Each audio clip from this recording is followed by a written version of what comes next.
Bonjour, nous allons présenter un exemple d'application de l'apprentissage automatique dans le traitement automatique des langues. Nous allons voir plusieurs manières d'entraîner un perceptron multicouche conjointement avec un modèle sac de mots pour résoudre un problème d'analyse de sentiments.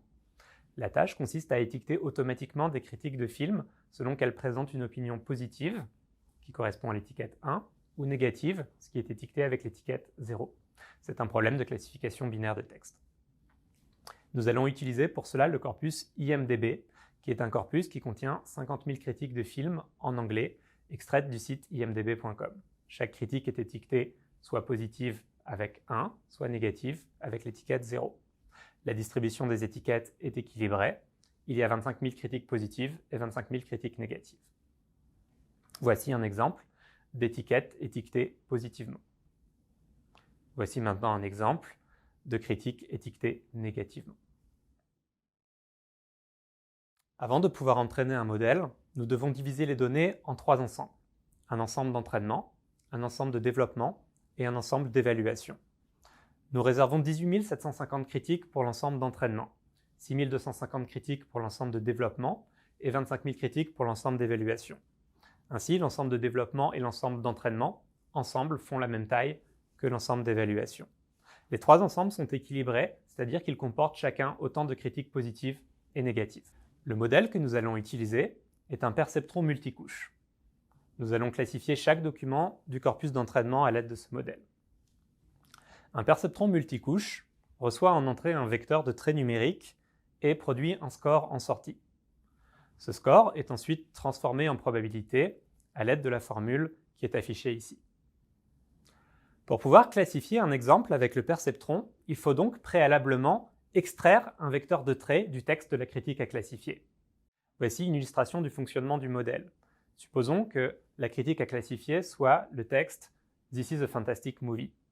On commence par extraire n traits numériques V1, Vn, qu'on passe ensuite au perceptron multicouche qui produit finalement un score.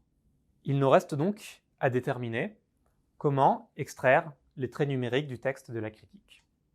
Pour cela, on peut simplement utiliser les mots présents dans le texte de la critique comme des traits. Pour que le modèle soit entraînable, cependant, toutes les critiques du corpus doivent être représentées par un vecteur de traits de même dimension. On procède donc à un codage binaire. On extrait autant de traits binaires, 1 ou 0, qu'il y a de mots dans le vocabulaire.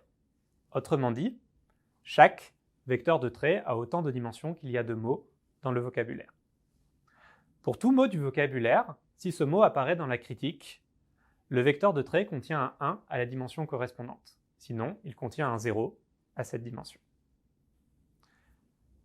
Voici une illustration de ce mécanisme d'extraction de traits. Supposons que notre corpus ne soit composé que de deux exemples.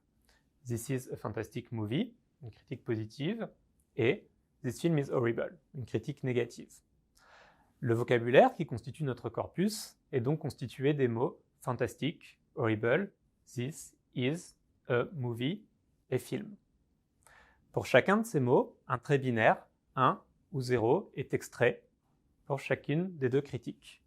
On produit donc un vecteur de 1 et de 0, comme illustré ici, pour chacune de ces deux critiques.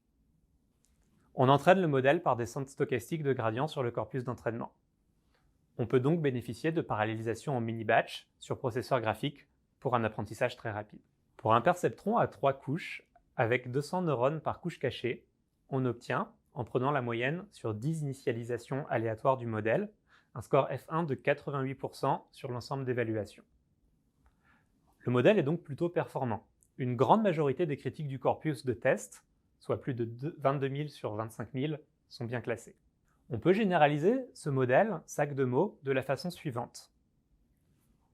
Étant donné une critique, on extrait le vecteur de trait en deux étapes.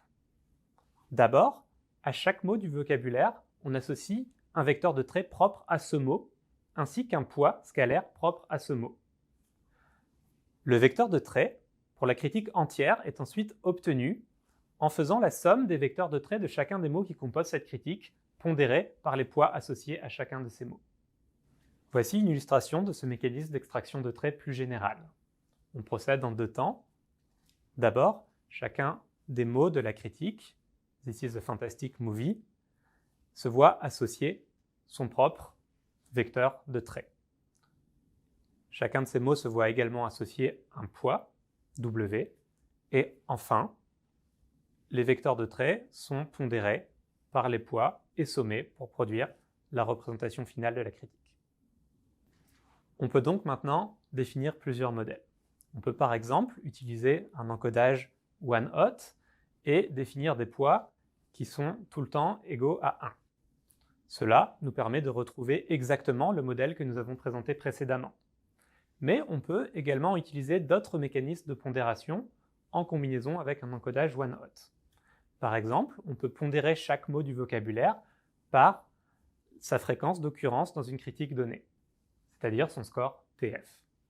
On peut aussi utiliser des mécanismes de pondération plus avancés, par exemple en pondérant avec un score TF-IDF plutôt qu'un score TF seul. En plus de faire varier le mécanisme de pondération, on peut également faire varier les vecteurs de traits qui sont associés à chacun des mots du vocabulaire. Nous ne sommes plus obligés de nous reposer systématiquement sur un encodage one-hot de chaque mot du vocabulaire.